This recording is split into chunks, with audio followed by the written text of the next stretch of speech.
chegou a hora da nossa reportagem especial. Há 30 anos, objetos voadores não identificados foram perseguidos por aviões caça da Força Aérea Brasileira nas áreas de São Paulo e do Rio de Janeiro. Você vai conhecer agora gravações inéditas desse episódio, que ficou conhecido como a Noite Oficial dos OVNIs. Foi assim que o Fantástico deu a notícia.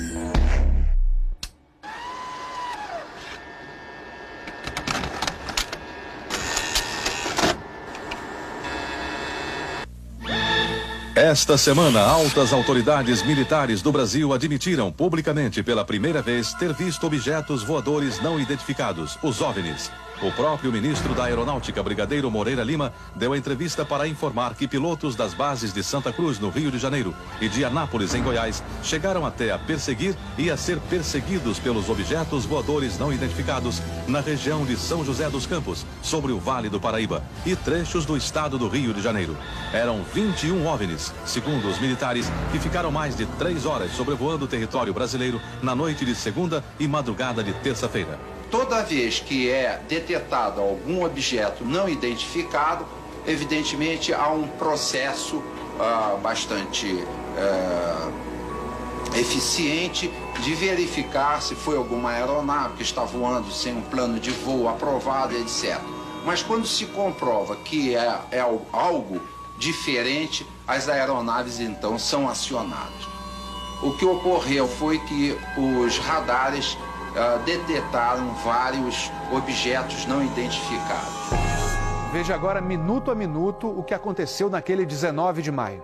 Às 8h30 da noite, um ponto luminoso é avistado pelo controlador de tráfego aéreo na torre do aeroporto de São José dos Campos, São Paulo. Um avião Xingu da Embraer se aproxima para pouso e o controlador pergunta ao comandante: "Você está vendo o ponto luminoso?" O Xingu confirma o avistamento, muda a rota e tenta se aproximar do OVNI. Quem estava no comando do avião era o coronel Osiris Silva, que voltava de Brasília depois de tomar posse como presidente da Petrobras.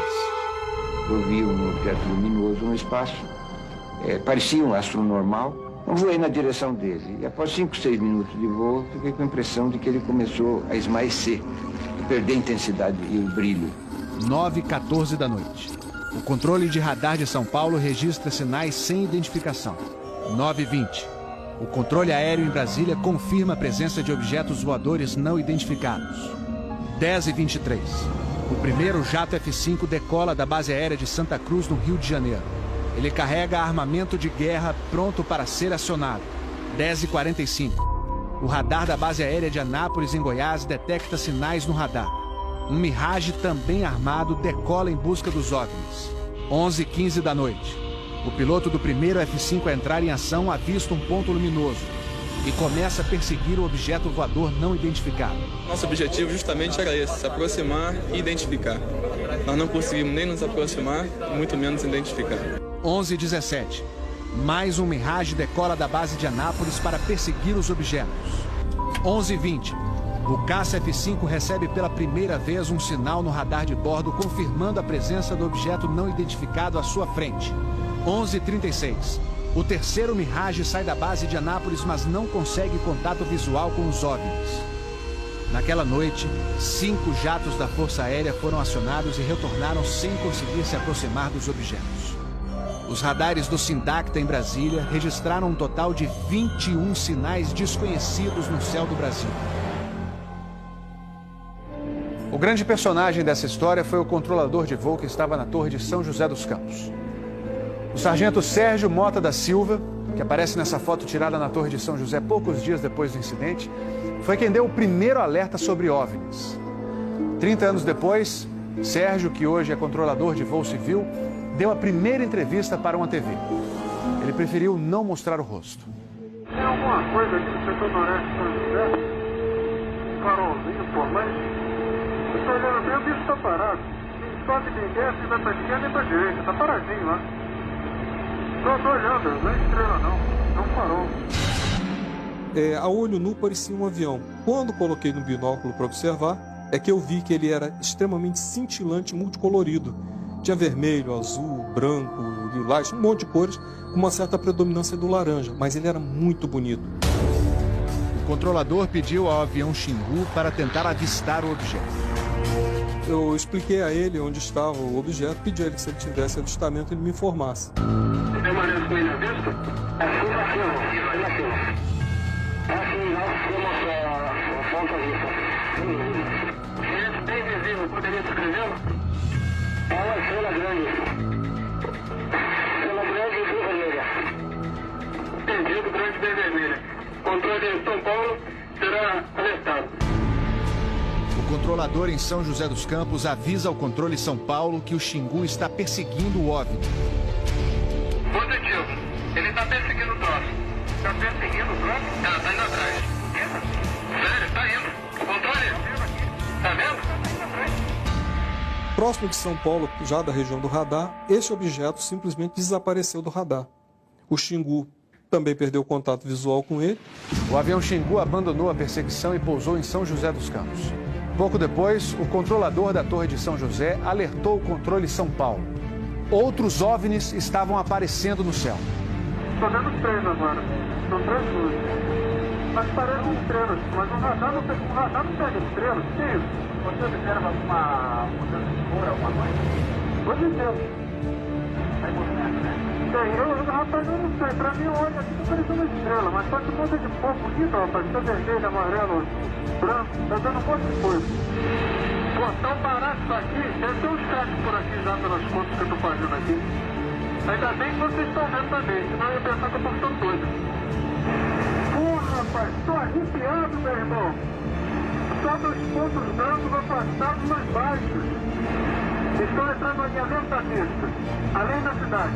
Tem 2 altos aqui no alinhamento da pista e tem mais uns 2 ou 3 embaixo, do outro baixo agora. Continuam se movimentando. Coisa linda, meu irmão. Pô, tá ficando bom esse negócio, viu? Tá ficando bom. O controlador Sérgio Mota da Silva faz uma revelação surpreendente. Ele tentou fazer contato com os OVNIs usando as luzes de balizamento da pista de pouso. Se eu aumentava o brilho do balizamento das luzes do balizamento, aliás, eles se afastavam. E se eu diminuía a intensidade das luzes do balizamento, eles se aproximavam. Pareciam responder de modo inteligente aos sinais que eu fazia com as luzes da pista de pouso e decolagem. O controlador Sérgio fala com o controle aéreo em Brasília. Fala, Brasília. Brasília? Boa noite, bem-vindo ao Festival dos Discos Voadores. É uma loucura isso aqui, cara. Pô, os que eu pude ver mudavam de cor o tempo todo. Vermelho, amarelo, azul, lilás, aquele festival de cores. As ocorrências terminaram já perto do nascer do dia, lá pelas 4 e pouco, 5 horas da manhã. Os últimos objetos foram vistos. Como é que tá a situação aí? Pô, rapaz, isso aqui foi um festival. E agora, como é que tá? Agora não cheguei a ver mais não. Você não informa nada. Positivo. Mas você não sabe nada. Positivo. O Fantástico também teve acesso às gravações das conversas entre os pilotos e a defesa aérea. Um desses pilotos era o capitão Armindo de Souza Viriato. Veja agora como foi que ele perseguiu um OVNI com armamento pronto para ser usado. Eu tenho contato. Convite? Foi contato. Prossiga nesse contato, capitão. Capitão passando a Rojão. Caçador passando a Rojão. No código dos pilotos, isso quer dizer que o caçador, o avião caça, entrou na situação Rojão. O míssil está pronto para disparar. Prossiga nesse contato. Tem Judite agora. Judite significa que o alvo está no radar. Ou seja, o piloto pode atirar se for autorizado pela defesa aérea. Mas neste momento, o alvo se afasta em alta velocidade. Está aumentando. Aumentando a distância, confirma. Afirmativo. A distância está aumentando de novo aqui. Aumentando rápido. Comportamento muito estranho, ok? O capitão Viriato falou sobre a incrível velocidade dos OVNIs numa entrevista ao Fantástico. Essa aceleração, o radar de Brasília chegou a pegar na época de defesa aérea, deu aproximadamente Mach 15. Isso aí daria em torno de 15 mil km por hora. 15.000 quilômetros por hora é uma velocidade muito acima dos jatos mais rápidos do mundo, que chegam no máximo a 4.000 quilômetros. Uai, seu app de vídeos curtos.